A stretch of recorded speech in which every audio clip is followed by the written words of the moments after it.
Hi everyone, welcome back to our channel. I'm Cassandra Hope. I am the founder of the IBS Academy as well as a registered holistic nutritionist and the creator of our Gut Restore program. And I am talking to you guys today about the low FODMAP diet. Why? Because a lot of people, don't know what low FODMAP means and how reducing FODMAPs in the diet can potentially help with your IBS symptoms. So I wanted to start here, a really simple topic that can have a profound impact, positive impact on your gut health, potentially.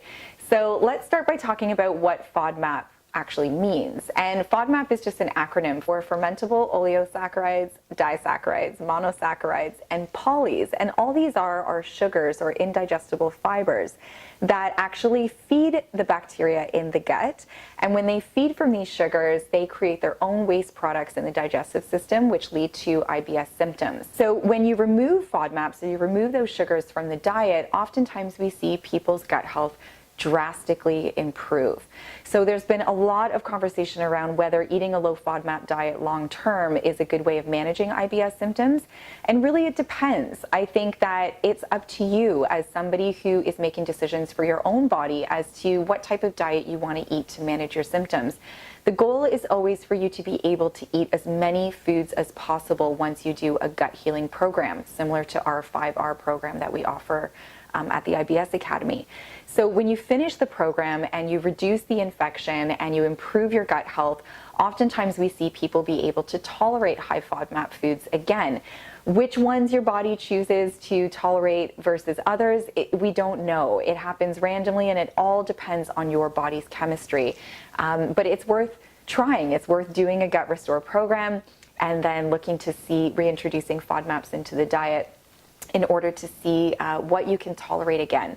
The downside of eating a low FODMAP diet is that you are missing out on a lot of nutrition from the high FODMAP foods as well as prebiotics. Prebiotics are the fuel source for your healthy microbiome to help them repopulate and to grow and stay strong. So it's really important that you are eating a diet rich in prebiotics at the appropriate time. If you start to eat a diet rich in prebiotics early on in your gut healing journey, oftentimes we see a lot of exacerbated IBS symptoms. A few examples of high FODMAP foods would be things like avocado, onion, garlic, apple, very healthy and nutritious foods that can be extremely beneficial for your overall health. But if you are dealing with SIBO, they can be very detrimental to your health and cause a lot of symptoms. Some examples of low FODMAP foods that are often really well tolerated are pretty much all leafy green vegetables.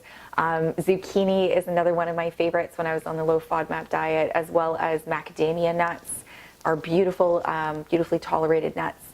As well as sunflower seeds. Those are also one of my favorites. When I work with my clients one-on-one and we start to reintroduce FODMAPs into the diet, we do it systematically and strategically. So we introduce oligosaccharides first, see if you can tolerate that sugar, and if so, oftentimes all oligosaccharides can be reincorporated into the diet.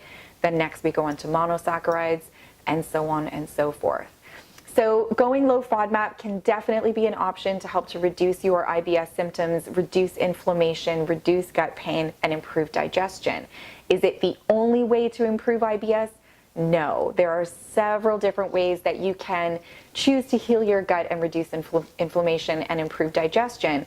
It's a little bit of testing and just seeing trial and error and working with somebody who specializes in gut health to help guide you through your journey. Speaking from experience, self-regulating and self-treating can often lead to more frustration and self-doubt. So sometimes it's nice just to relinquish control and ask a professional to help. So if you are interested in working one-on-one with the IBS Academy, you can either reach out to us, follow the links below to find out how, or follow your favorite nutritionist online and somebody who seems to be speaking about things that resonate with you and seems to be quite educated on the topic and that you feel good working with to help to restore your gut health, because I know you can do it. Thanks so much for joining me. I hope that this has been really insightful, and we'll see you guys soon. Bye.